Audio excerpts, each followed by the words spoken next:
Hello and welcome.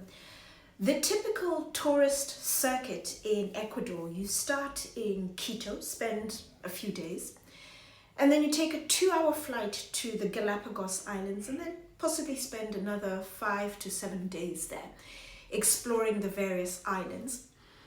And then you come down to the south of Ecuador to Napo River, which is a tributary to the Amazon River, and you experience the Amazon basin off the Napo River. And that's something I did with my family a few weeks ago, and accidentally ended that holiday with a few days at Hacienda Zuleta, which is northeast of Quito, a 2-hour drive away from Quito.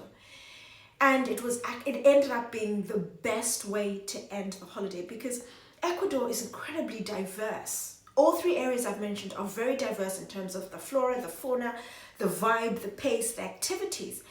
And then ending the holiday at Hacienda Zuleta was just a nice way of coming off the high of the activities we had participated in and slowly getting back into the zone before heading back home and just everyday life takes over. And so in this video, I'm going to be talking about our stay at Hacienda Zuleta. I'm Anesu Sagonda, and I typically produce educational luxury content. But from time to time, I like to veer off piste and create content that's a little different. Content I like, something I might have done, largely focused around experiences in an attempt to hopefully inspire or motivate my viewers.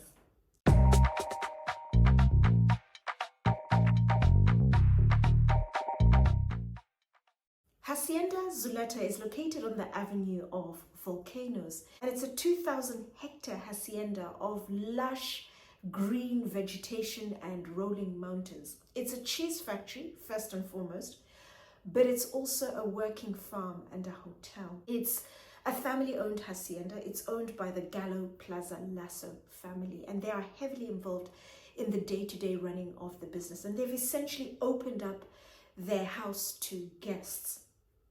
The hacienda dates back to 1590, but the family only bought the hacienda in 1898. It was bought by Gallo Plaza's father, Leonidas Plaza, and he is a past president of Ecuador. And he was president 2 non-consecutive terms between 1901 and 1916. And then his son, Gallo Plaza Lasso, also a past president of Ecuador, and he was president from 1948 to 1952.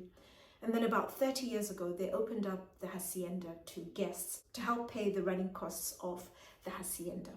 I am going to split this video into 2 sections, the good, and then the second bit, the bad and the ugly, I will combine into one section because it's just essentially one thing I'd like to address, which I've already spoken to the hacienda about. I really like the hotel component of Hacienda Zuleta.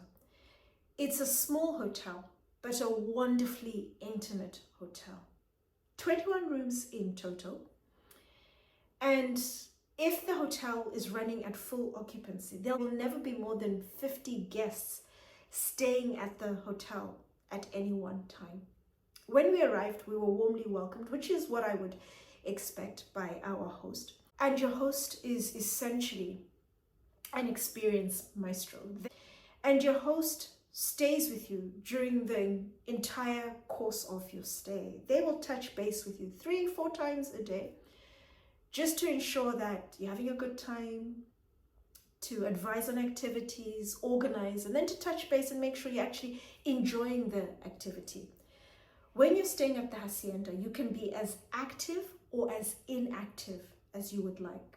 You can hike regardless of your level of fitness. They can tailor your hike, bike around the hacienda. You can horse ride for a couple of hours, half a day, full day. I remember during our stay, there was a family there horse riding every single day, full days. You go out with a guide and your guide will carry provisions depending on the length of your ride, water plus food, and then you have picnics during the course of the day. Or they can organize picnics, and they have picnic facilities dotted around the hacienda. So they're essentially there to wave their wand and ensure that your stay is as magical and memorable as possible. We arrived around lunchtime. We were escorted straight through to the dining room. We had lunch and then we checked in afterwards. But what will typically happen is the host will touch base 3-4 times a day, in the afternoon, possibly early evening, to discuss activities for the next day. And during the course of the check-in, our host was able to advise on the activities. We spent the entire stay at the Hacienda. You can venture out and explore the immediate surrounding areas, visit markets and so forth. And the longer you stay, some of the activities will actually be complimentary. But we really enjoyed just staying and enjoying the facilities. Even if you do very little, it'll still be very little that's enjoyable, that's quality time, fresh air, sunshine, beautiful, verdant vegetation and environment. The other thing I also like is the rooms. We stayed in one of their 2 suites. Suites, as you can imagine, are big rooms. Walked in, massive king-size bed, and then opposite the bed, the main feature of the room, the wood burner. It's lit typically at 5 p.m. every evening. And then during the course of the evening, when you're having dinner, they will top up the burner with more logs if you would like. And during the turn down service, they also pop in water bottles into your bed, which I really liked. Laundry is also done very quickly, literally a couple of hours turnaround, and there isn't an express charge for that. Many hotels will charge express fees for very quick turnaround. The rest of the room, there's a fairly sizable seating space with a sofa that turns into a bed. So it can become a family room, 2 adults, 2 children. And the seating space can very comfortably accommodate other guests. You can relax, eat, work within that space. And then next to the living room, there is a garden which you share with the other suite, with chairs and tables and so forth. So you could essentially spend your entire stay at the Hacienda, holed up in a beautiful room, a lot of space. You can work, you can eat, you can relax, you can sleep.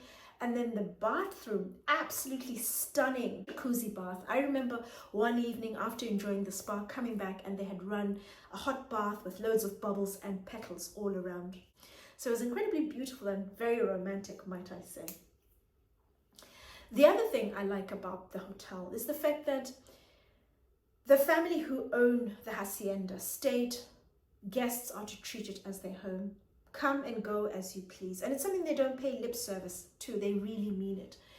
It's a beautifully decorated property. All of the furniture is original, typically antique. A lot of photographs, paintings all around the property. It's incredibly well put together. There are 2 fairly sizable seating spaces, communal seating spaces.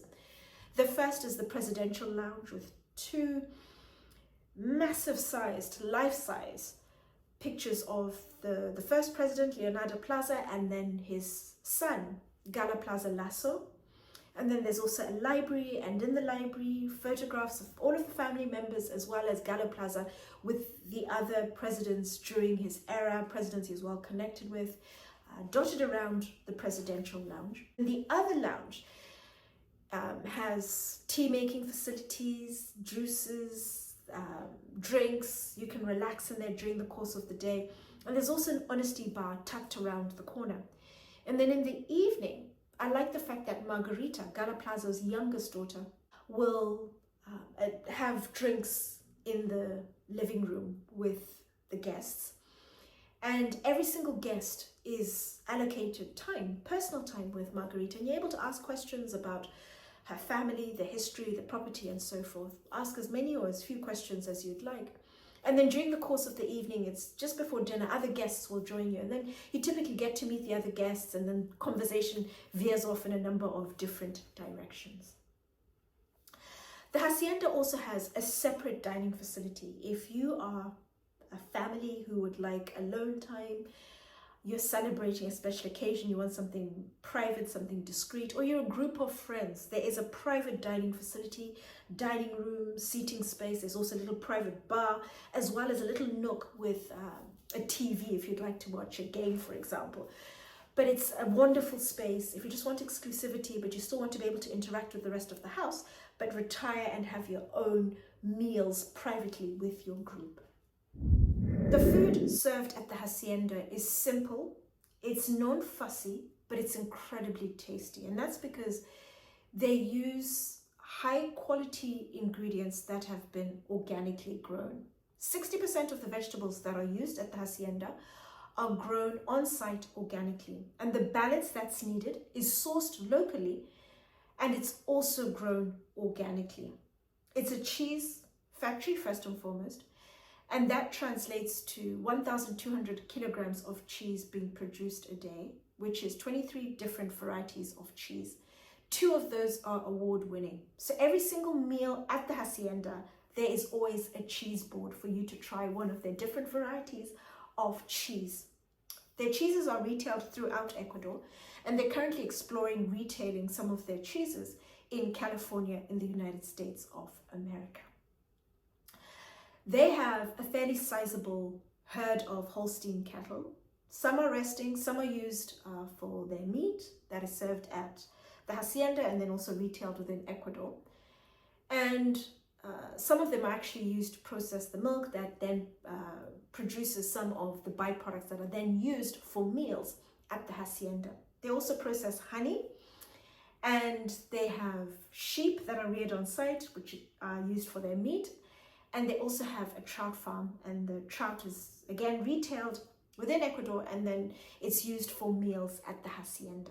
In one of the living rooms, they have a tea trolley, and it has 3 big tubs of tea, and you make your own tea bag, something that I experienced for the first time at the hacienda. And I really liked the lemon verbena tea, and I'm still kicking myself because I forgot to buy a big tub of the lemon verbena so I could continue making the tea once I was back home. But the food really stood out, and every single lunchtime there'd be a big soup tureen of freshly made soup, and then whatever you had ordered as your main course, and then you had a choice when it came to the pudding, what you would like, depending on the meal you'd had, and whether you wanted something light, maybe a little heavier. But I really liked the food. It stood out. If you're somebody who's into really good quality, high quality, well-made, simple food, then the hacienda is absolutely perfect. Lastly, I really like Hacienda Zuleta's sense of community. They employ 150 people from the local community. They offer scholarships for education and also infrastructure development within the community. And I also like and went to visit the Condor project.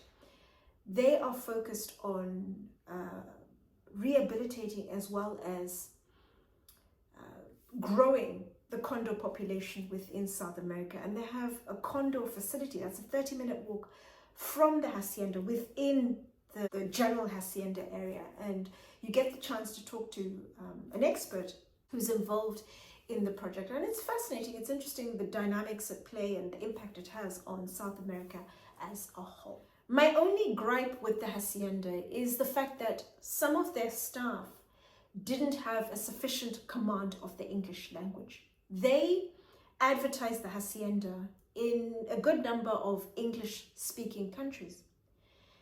And as an English-speaking guest, I expect, especially a property that charges the premium that the hacienda charges, I would expect to be able to communicate with the staff fairly easily. And I found on occasion conversation was a little bit stilted. It was very difficult. I had to resort to either hand gestures or Google Translate. And that affects the provision of the service and in turn the overall experience.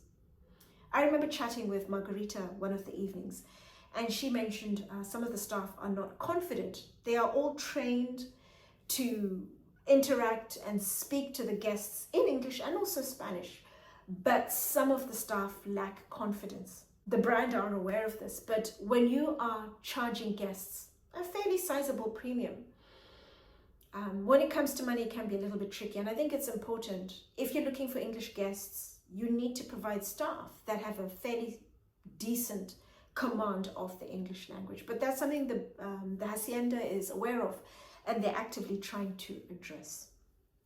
The hacienda is wonderful. It's somewhere I would recommend for families with young children. There are a lot of activities. They can run around, the fresh air, the sunshine, couples, downtime, time to talk, or someone who is bereaving.